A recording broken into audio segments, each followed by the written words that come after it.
G.I. Joe The Rise of Cobra is a very dumb action film with not much substance. G.I. Joe definitely deserves more, especially nowadays. So I've been on a rewrite kick lately, so might as well rewrite G.I. Joe The Rise of Cobra. This is another take. I would probably put a part 1 in the title. Instead of opening on whatever this is, we just open with Destro talking about nanites. He only mentions how it can eat metal and disintegrate a tank in seconds, and how the nanites can be remotely armed and disarmed, and not this whole city thing because that's a little too incriminating. Now the army has to transport the prototypes, led by Duke, and in his squad is Stalker, instead of Ripcord because Stalker is more of a character, and plus Firefly. And on the long convoy we get to learn who each other is, where Duke's kinda average Joe, Stalker is a little more funny, and Firefly is the serious one.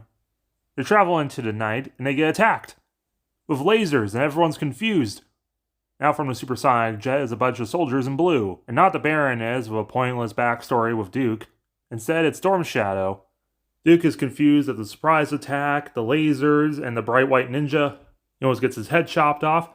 But speaking about ninjas, G.I. Joe appears with their own ninja, Snake Eyes, who instead of wearing this ugly suit that has lips on it for no reason, he's wearing his retaliation suit, Scarlet and her targeting bolt, Roadblock and his minigun, and Spirit with his drone. That tries taking out Storm Shadow, but he grabs the briefcase with the missiles in it, and he flies off in a jetpack. The survivors of the convoy are super confused what's going on, and why everyone's dressed so silly. And G.I. Joe's jet lands, and Breaker comes out with a hologram of General Hawk, who berates them for losing the nanite missiles to Cobra, and Duke is like, "What's Cobra?" And Hawk is like, "Oh no, they're just normal Marines, why were they tasked with the nanites? Guess what, you're already this deep in, you're joining us." And Duke is like, "What?" And Hawk is like, "Jump in the jet, we're going far." And Duke is like, "Where?" And Hawk is like, "You'll see." And we cut to G.I. Joe's headquarters in Cairo. And Hawk introduces G.I. Joe to everyone, saying that the organization known as G.I. Joe was founded after World War II by some of the greatest American heroes to protect the world and America from the shadows, from any and all threats. And Stalker jokes, "Oh yeah, you keep to the shadows real well. That's why you have a supermodel with red hair, a Native American with a drone, a guy the size of a building, and the only one who's actually stealthy here is the damn ninja." Snake Eyes tries to shut him up by grabbing his hand, or Stalker jokes, "He's got a kung fu grip." And Hawk continues saying that, judging by the troops' markings and their involvement with Storm Shadow, that means the nanite missiles are now in the hands of Cobra, a terrorist organization founded in the 80s. They were reduced to a minor threat by our former leader, Sergeant Slaughter. And Stalker jokes, "A wrestler was your leader?" Snake Eyes continues to crush his hand. Hawk yells, "Yes, and codename Bazooka is a former football player. And CoverGirl's an actual model. Here at G.I. Joe, we do not discriminate against former or current employment, unless you have any dealings with Cobra, who since the 90s we assumed were only a minor threat, but now with the nanites we're boosting up to a code red. And now you know, and knowing's half the battle." And we get some training with all the new guys, and we introduce the rest of the team, on how all the new guys kind of have a crush on Scarlet, but she's not taking any of their crap. Snake Eyes doesn't talk much. Spirit is wise. We meet a bunch of new people, like Flint, who thinks of Duke kind of similar to himself. Lady J, who's super tough and have a lot of trick javelins. Wild Bill, who's a half-crazy pilot. And CoverGirl, who's pretty, but also tough. Duke quickly adapts to everything. Stalker is still weirded out about how just silly everything kind of is. Firefly is a little too serious for all of this. But oh no, during training he really hurts himself, so he's sent to medical. I know it makes a little more sense for them all to have unified colors, but can we actually let them wear their actual costumes? You know, G.I. Joe's thing is they're all supposed to be individuals, so, you know. Meanwhile, with Cobra, they have the missiles. And what's this? Destro's working for them. And him and Dr. Mindbender show off different uses for nanites, like using it on people to make them completely obedient and painless and emotionless, and so people don't have to feel bad when the Joes shoot them. They experimented on Zartan to show that you can use it to disguise yourself. And instead of some face torture, he simply phases between different faces. And here he shows off while also whistling. The bear climbed over the mountain, and they're showing it to Cobra Commander, who's absolutely wearing his retaliation suit rather than the ugly transparent thing that I don't even want to show from the original film. Commander is very impressed with the show of nanites and says it's time to strike fear into the minds of the world. He sends the Baroness and Storm Shadow and his fidget spinner to Paris. Meanwhile, the Joes, Breaker finds Cobra's location in Paris, so the previous team plus Duke and Stalker are going to Paris with them. They conveniently immediately find them in a Hummer. Roadblock, Breaker, and Spirit are in a van, and Spirit sends out his drone. Duke and Stalker, rather than wearing some silly Iron Man suit, are in a Vam Jeep with Snake Eyes, and Scarlet gets a motorcycle, and there's a big epic chase. Snake Eyes gets on top of the Hummer, him and Storm Shadow have a little tussle. Cobra tries to cause a lot of damage. They pull out their laser, but then they get clipped by a train. Storm Shadow quickly runs into the building and fires the nanites. But right behind him is Snake Eyes, and there's a big fight, during which they have a flashback to their childhood where they've been fighting since they were kids, and Snake Eyes hates Storm Shadow because he supposedly killed their master. In the present, the nanites hit the Eiffel Tower, and there's a bunch of destruction. Storm Shadow escapes. The Baroness tries escaping with Duke hot on her trail. He makes a big action movie jump, disarms the nanites, but is still captured, and Paris is still destroyed. The team finds one of the Cobra soldiers still alive in the Hummer, but Mindbender just activates his nanites and he crumbles into pixels, hopefully a little less horrifying than the actual film. Meanwhile, Firefly, he gets out of his bed completely fine, he was faking it, and he has one of the nanite bombs. He plants it in a closet. We see him on his motorcycle leaving the base, after pushing an alarm alerting the Joes that there's an attack happening, which sends them all topside, just for them to get airstriked. Firefly activates the nanites so they can't escape back into the base. As the Joes get attacked by Cobra's rattlers, some of them make it into a well. There's a bunch of Hiss tanks drive in, with Cobra soldiers picking off everyone else, including even General Hawk. The team in Paris try contacting base, but they get no response, and we see Cobra laughing at this. The Paris crew gets arrested by the police, but Snake Eyes is nowhere to be seen. Meanwhile, Cobra in their Arctic underwater base, see the Baroness kissing Destro, who then goes on TV with a hologram saying that he has no involvement with Paris attack. His nanites were stolen. Duke's all locked up and questions Mindbender on what their goals even are. Where Mindbender says him and Destro used the nanites and they're going to use them in missiles. The attack in Paris was only just a glimpse of what they can do. One missile is going to Rio, one missile is going to Moscow, and one missile is going to Ottawa to strike fear into the world, because they're the only ones who can turn them off. Cobra will rule the world. Duke says, oh yeah, and G.I. Joe's going to kick your ass as soon as they get here.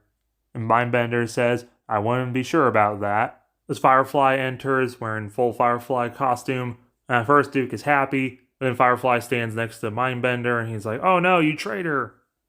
Meanwhile, the Joes in Paris, they're still locked up.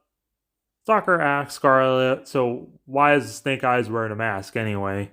Does he just not talk because he's a ninja and he thinks he's cool like that? Or Scarlet says that Snake Eyes survived a helicopter explosion.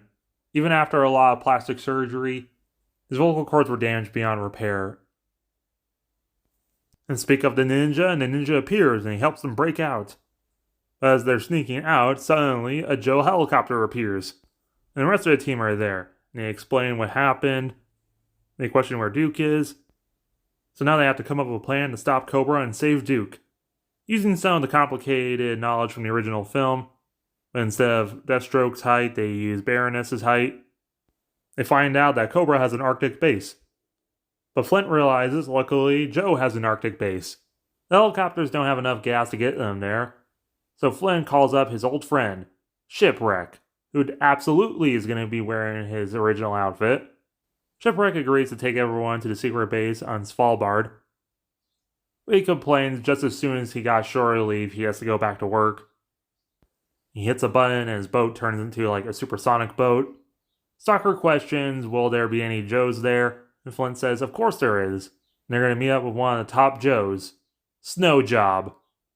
Stalker thinks that's hilarious. Scarlet questions what's so funny, and Stalker's like, come on, you don't hear it? His nickname kind of sounds like, Roadblock's like, yeah, his job is to work in the snow. Snow job. What's so funny about it? Stalker's like, oh, come on, guys. Come on, come on. Do you seriously not hear what it sounds like? Breaker's like, there's really nothing funny about it. What else are they supposed to nickname him? Stalker's like, oh, whatever. They make it to the Svalbard base and everyone has snow outfits now. They meet up with SJ. And a mysterious metal-headed individual at the base tells them how to decrypt Cobra's intel. And they find a map of Cobra's underwater base, come up with a plan to get in. But oh no, the missiles fire already. Just as Breaker discovers that they're nanites and where they're going. Snake Eyes quickly uses one of the snowmobiles to shoot a missile at one, but the other two are out of range. The metal-headed individual tells them that they found a Cobra ship called the Night Raven, which might be fast enough to deal with them. No time to question how he got that, because Stalker has to go in there and stop the missile, and everyone else has to attack the base to save Duke and show off the nanites. All the important named Joes get in. There's a big epic fight between a bunch of the Cobra soldiers. Scarlet fights the Baroness, but she manages to get away in a bug Dyson sphere. Cover Girl still gets killed in the attack, but she lasted a little longer in this rewrite than the original. The two ninjas face off again. It's a little extended. But instead of Storm Shadow being killed off and then randomly resurrected for the next film, the two ninjas fight each other to near death until Spirit jumps Storm Shadow from behind and they fight because they kind of had a thing in the original cartoon for some reason. Spirit and Snake Eyes overpower Storm Shadow. The rest of the Joes make it into the command center as they try to shut down the nanites. Sucker takes out one of the missiles and it just shoots normally. He doesn't have to say something weird. But then the nanites get all over his ship and he flies it into the sky and parachutes out just for the Canadian officials to arrest him. The metal masked individual steals Shipwreck's boat, takes off his mask revealing that he's Deathstroke to the audience as he remotely turns off the nanites. Duke's about to be turned into a Cobra soldier until Flynn and Roadblock stop it and free him, and then Duke one-punches Dr. Mindbender. The three try to tag King Cobra Commander, but it turns out he was a hologram the whole time. As Firefly enters the room, and then the three Joes fight Firefly in our big climax for betraying them, and they say, "Yo, Joe," and they get him to turn his flamethrower onto his own face. They realize the nanites were turned off and celebrate that now they have the underwater base. They lock up all the bad guys, but then they question, where's Cobra Commander? Then we cut to Destro at the White House, and he's meeting with the president, talking about the nanites. The president says they're very interesting, and his face morphs, and oh no, he's Zartan. Destro is concerned, but even more so when Cobra Commander and the Baroness come out from the sides of the Oval Office. You thought you were pulling the strings, Mr. McCullen. Have you any idea with whom you are dealing? Destro tries running out of there, but then a bunch of Cobra soldiers grab him and start beating him. Your company, your life, everything that was yours belongs to me now. Do you understand? You are my property, McCullen. And to ensure you never forget that, you will wear this. He's got the Destro mask, and he tosses it into the Oval Office's chimney, which we can see some of the presidential portraits burning in there. And the Cobra soldier grabs it out. The symbol of your betrayal will now be the mark of your servitude. As the metal mask is burned onto Destro's face, screaming in pain, Zartan turns back into the president, sits back and whistles The Bear Climbed Over the Mountain. To be continued. And end credits play over an orchestral cover of Cold Slither. And that was my rewrite for G.I. Joe, The Rise of Cobra. Hope you guys liked it. If you had any better ideas or any ideas for Retaliation, let me know in the comments below.